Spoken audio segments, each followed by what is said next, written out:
Même si, aujourd'hui, la pratique démocratique, aujourd'hui, cette pratique démocratique, telle qu'on la pratique, j'ai dit bien la pratique démocratique, on va droit au mur. Parce qu'elle est faite de désordre, d'anarchie. Elle est faite de paresse, elle est faite de corruption, elle est faite de mensonges, de rejet de l'autre, de haine, de jalousie, de méchanceté, de régionalisme. C'est tout ça qui constitue le Nescafé, M. le Président. C'est bien cela. La démocratie. C'est bien cela. Mais comment nous allons régler cela? Oui. Elle est même d'origine culturelle. Vous l'avez dit. Culturelle. Cette culture qui cache la haine. Alors que nous sommes un et indivisibles. Malheureusement, moi, je pensais qu'on pouvait faire un pas vers les confessions religieuses. Malheureusement, j'ai compris qu'ils ont pris d'assaut ces confessions religieuses. Alors, où est-ce qu'on va dans ce pays? Parce que ça, il faut que je commence par dire c'est que mes inquiétudes. Monsieur le Président, puisque vous parlez de religion... Alors, ça veut dire quoi? Dans ce cas précis, il faut absolument qu'on règle la question de la relance de la croissance économique. Pour régler la question de l'éradication de la pauvreté. Il faut créer la richesse, il faut que chacun soit... qu'on place chacun dans une situation pour qu'il accepte de prendre en main son destin dans un sens de responsabilité. Il faut qu'il accepte de travailler. L'État ne peut pas tout faire. L'État a ses fonctions régaliennes. Bon, nous allons pouvoir... Nous avons déjà identifié des pôles de croissance. Je viens de parler de l'agriculture, l'agro-industrie, les bâtiments, les travaux publics, le commerce, l'artisanat, la culture, etc. Donc, par exemple, l'agriculture est un gisement important de création d'emplois. La production, la conservation, la transformation. Donc, l'emploi, la distribution des revenus, etc. C'est là où nous devons, à mon avis, mettre intensivement l'accent. La sécurité alimentaire. Pour que nous puissions, et comme nous puissions travailler le mental ou les mentalités de notre jeunesse. Parce qu'il y en a qui disent, je vais vous donner un exemple. Lorsqu'on a eu ce choc de coton, j'ai demandé à la jeunesse de Tchaourou, allez faire le coton. Ils n'ont pas réagi. Alors, je suis allé moi-même choisir un site pour faire du coton. Mais vous savez ce qu'ils m'ont dit? Est-ce que c'est ça qui va nous dire d'aller à la terre? Au lieu de venir nous faire des usines pour qu'on travaille dans des usines, ou alors qu'on travaille dans des bureaux. Voilà la réponse qu'on va apporter. Donc, nous avons, à mon avis, la question culturelle doit être prise en charge. Je ne sais pas, je crois, dans les exhortations du pape, on y voit, on y trouve tout. Donc, notre problème est spirituel. Si on ne refuse de rester ensemble, on ne peut pas trouver une solution à nos problèmes. On ne peut pas. Ça, mais nous allons, malgré cela, moi je suis animé d'espoir et d'espérance. Je viens de dire ma détermination à régler, ça à tout faire pour que nous puissions en finir avec des taux de croissance aussi faibles. Nous devons absolument aller vers les croissances de 7-6%. Si nous réussissons cette campagne de coton, si le cotonnier est bien suivi, son circuit technique est bien suivi, etc., peut-être nous irons, je dis bien peut-être, je ne sais pas ce qui va se passer. Tout appartient à Dieu. Si on va à 400 000 tonnes de coton, et que nous reprenons le port et autres, on peut se retrouver à 5-6% de croissance pour cette année. Bien qu'on ait été surpris par la crise, parce que la crise a éclaté en avril, et les semis devaient démarrer début mai. Si nous pouvons, si on arrive à le faire, nous allons sortir, il faut qu'on sorte à partir de cette année, de cette zone de 3%, 4%. Il faut qu'on sorte de là. Et que nous commençons maintenant par côtoyer les 7%, les 8%. Et c'est possible. Nous sommes en train de courir pour cette question du pétrole. Je continue de dire, on ne peut pas me dire qu'il y a du pétrole au Congo, au Gabon, en Guinée équatoriale, au Cameroun, au Nigeria, au Ghana, au Libéria, en Sierra Leone, en Côte d'Ivoire, et que Dieu puisse laisser le Togo et le Bénin. Quel crime nous avons commis? Donc, je suis convaincu de ça. Et les Brésiliens sont en train de nous aider. Si nous arrivons à avoir cette ressource de plus, nous allons pouvoir vraiment améliorer la situation. Excellent. La question de nos marchés, la flambée des prix, etc. et tout ça, tout est lié. Tout ce qu'on a en train de dire. Je vous ai dit comment, du port, les prix se sont répercutés sur les marchés. Et curieusement, ces femmes qui se plaignent de la hausse des prix, de la flambée des prix, n'est-ce pas, sont-elles aussi aujourd'hui qui disent pourquoi j'ai suspendu le PVI. Et qui disent, oui, qui marchent, qui aujourd'hui, qui criaient pour la flambée des prix, etc., parce que les gens répercutaient le coût des importations sur les prix à la consommation. Et c'est certaines d'entre elles, justement, pour aller prendre de l'argent. Vous voyez cette dame Justine là comme un chou d'atome. C'est inacceptable. Qu'est-ce qu'elle comprend de tout ça là maintenant? On vous dit, il y en a qui vont voir chez Boko Olivier, qui distribue les valises et tout ça là. J'ai aussi un problème. Il doit avoir un tribunal pour les corrupteurs. C'est ça qui fait que notre démocratie n'évolue pas. Les malades qui circulent, les valises qui circulent, celui qui quitte sur le bureau de ce garçon-là, Boko Olivier, pop, il va m'insulter. Je vois tout pourquoi je suis président. Je suis animé de patience. On ne peut pas prendre tout un pays en otage, lui faire peur. Rien ne va, insuffisant, et tout ça dans les communes, rien ne va. Quand on a besoin d'être dans un gouvernement pour travailler, je ne le pense pas. Personne n'est obligé de venir travailler avec moi. Mais ce que je leur demande, s'ils ne m'aiment pas, ils n'ont qu'à préparer leur affaire, puisque en 2016, je ne serai pas là. Mais s'ils disent qu'ils vont venir me chasser, je les attends. Je dis qu'ils sont petits parce que ce n'est pas la volonté du peuple béninois. Excellence, voilà. Président. Est-ce que vous pouvez expliquer aujourd'hui à vos compatriotes le concept de la dictature du développement? C'est de ça que je parle. C'est-à-dire qu'il faut une culture qui nous imprime la culture du développement. Il faut une culture qui nous imprime la culture du développement.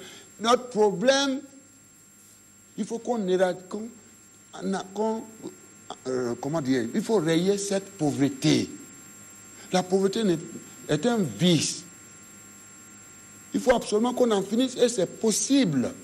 Mais de par notre comportement, je dis, notre pratique démocratique, nous éloigne du développement. Notre comportement nous éloigne du développement. Voler n'est pas un crime. Insulter, rejeter, haïr, tout ça n'est pas un crime. Si on n'est pas ensemble, comment on peut gagner? Donc, qu'est-ce que je veux dire? Que moi, je veux le développement pour les uns et les autres. Je ferai tout. Si quelqu'un vole, dans tous les cas de figure, je ferai tout pour qu'il ne soustrait pas les biens de l'État. Je dis que c'est un acte de développement. Donc, ça veut dire que chacun, où qu'il se trouve, doit se débarrasser de ses vieux habits de malgouvernance pour prendre vraiment de nouveaux habits. Il faut naître de nouveau pour que nous puissions régler cette question de pauvreté aujourd'hui. La liberté publique. Non. Le problème de liberté publique, qu'est-ce que vous y mettez? La liberté publique, ça veut dire l'anarchie et le désordre? Non, monsieur le Président. L'anarchie et le désordre, si c'est l'anarchie et le désordre, je lutterai contre. Si c'est l'anarchie et le désordre, je lutterai contre de par ma responsabilité. Parce que si l'État tombe... Alors, mon dernier mot, peut-être, je n'en sais rien, si vous n'avez pas de choses, je vais vous dire une chose. Moi, je suis convaincu d'une chose, Mali.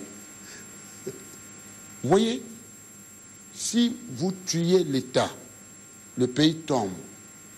Si l'État n'existe plus, nos pays tombent. Il faut que le président de la République soit conscient de ça. Si l'État tombe, le pays tombe. Nous devons reconstituer l'État. L'État est une institution. Elle doit être forte au même titre que le Parlement, au même titre que la Cour constitutionnelle, au même titre que la Cour suprême, etc. Nos institutions doivent être très fortes et être animées par des hommes de qualité. Moi, on va me demander les réformes politiques. J'ai parlé de la réforme de la Haute Cour de justice. Pourquoi on bloque ça? Pourquoi on bloque ça aujourd'hui? Elle est faite pour me juger. Il dit, on va mettre la cour des comptes. Tous les ans, en France, au Japon, un peu partout, vous avez des structures indépendantes. Tous les ans, qui examinent comment les finances publiques ont été gérées et rendent compte au peuple français, au peuple japonais, au peuple américain. Mais faisons tout pour intégrer cette cour-là dans le, comment dirais-je, la Constitution. Je ne comprends pas pourquoi on refuse. La Sénat. Vous savez, on met 3 mois pour installer le Sénat. J'ai donné l'exemple de ces Indiens. J'ai eu la chance, je suis allé une fois, je suis tombé à un moment où ils convoquaient le corps électoral. 980 millions d'âmes. C'est un monsieur, le président de la Sénat. Mais il décide, c'est fini. Il est indépendant. Il n'est pas politique, il est indépendant de l'exécutif. Les élections générales auront lieu tel jour, point. Et ce sont eux qui prennent les dispositions, tout. Et tout le monde se plie. Les fermiers votent de manière électronique, comme l'Inde est le centre informatique du monde. Les gens votent à 7 h, déjà à 18 h, les résultats tombent. Et personne ne bronche. Voilà ce que je souhaite pour mon pays. Mais comment on peut dire que moi, je ne veux pas partir? Et qu'est-ce que je vais en faire? Le jour où j'ai installé cette commission, Ono, Robert Dossou, etc., mon discours est là. Notre constitution a fait son temps. Il y a eu des mutations. Ça fait 20 ans. Il faut qu'on l'adapte. Les grandes démocraties, les Américains, tous, la France réunit le Congrès pour examiner la Constitution. Donc il faut qu'on voit, pour moi, c'est comme si, à mon avis, à l'époque où c'était rédigé, ceux qui étaient exilés, ce sont ceux qui sont venus rédiger cette Constitution. Aujourd'hui, il y a certains problèmes qui se posent. L'accès à la terre, quelqu'un est là, la terre est là, vous produisez pour donner à manger aux populations, vous ne pouvez pas. Donc vous dites, celui qui se présente à vous, vous devez l'indemniser. Vous devez l'indemniser. Nous mettons trop l'accent, à mon avis. La question économique est absente dans les considérations économiques sont absentes dans notre Constitution. Les questions de gouvernance, la bonne gouvernance,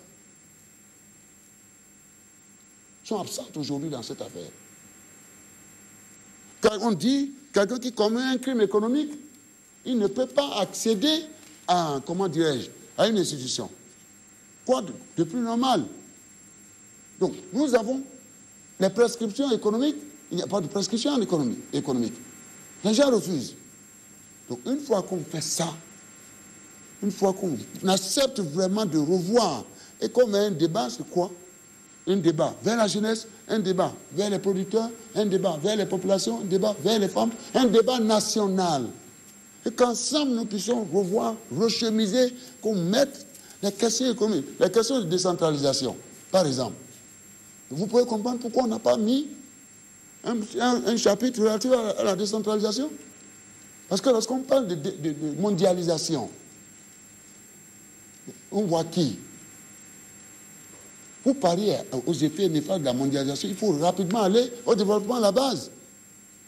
Il faut donner le pouvoir aux populations à la base, nos communautés à la base. Pourquoi cette constitution-là, il faut l'améliorer? Et je disais que ces juristes de haut niveau, ils sont professionnels, ils sont connus dans le monde. Je mets quiconque dans le début de me dire qu'il y a encore de meilleurs que Ono, Robert Dossou et consorts. Il n'y en a pas dans ce pays. Ce sont ceux qui ont réfléchi sur cette question-là. Alors, et je leur ai dit dans mon discours, le discours est là. en dehors de ces propositions sur la Cour des comptes, la Sénat, les histoires des crimes économiques et tout ça, ne touchez surtout pas à ces deux points-là, la limitation de l'âge et le nombre de mandats. Parce que ce débat est terminé pour moi au Bénin. C'est terminé. Ça s'est appliqué à Kérékou, au président Kérékou, mon cher papa. Ça s'est appliqué au président Soglo, mon cher papa. Ça s'est appliqué au président Zensou, mon cher papa. Ça doit s'appliquer à moi, ça doit s'appliquer à tous les Béninois. Lorsque quelqu'un paye de l'argent, allez dire que c'est parce qu'il ne veut pas rester. C'est de la pure intoxication. C'est de la pure intoxication. Là où je suis ici, là, ça te montre que j'ai là. Je compte les jours. C'est là, ça me manque le nombre de jours qui restent. Le nombre de jours qui restent. Mais ça m'étonne que ceux qui ont détruit le pays, que ce soit aujourd'hui, qui parlent, qui défilent dans les caméras pour me donner des leçons. Puis pourtant, je ne les néglige pas. Venez pour que nous discutions. Vous dites non, vous ne voulez pas me voir. Même vous voulez me faire partir. Mais vous n'êtes plus démocrate, alors. Vous n'êtes plus démocrate. C'est le peuple qui m'a élu, moi. Si vous faites comme ça, si moi-même je vais soulever les miens, ça va donner quoi dans le pays? Ça va donner quoi? Ils vont jusqu'à dire il faut arrêter les réformes au port, il faut arrêter les réformes au commerce, il faut arrêter les réformes au transport. Vous avez compris? Moi, je n'ai pas compris ça.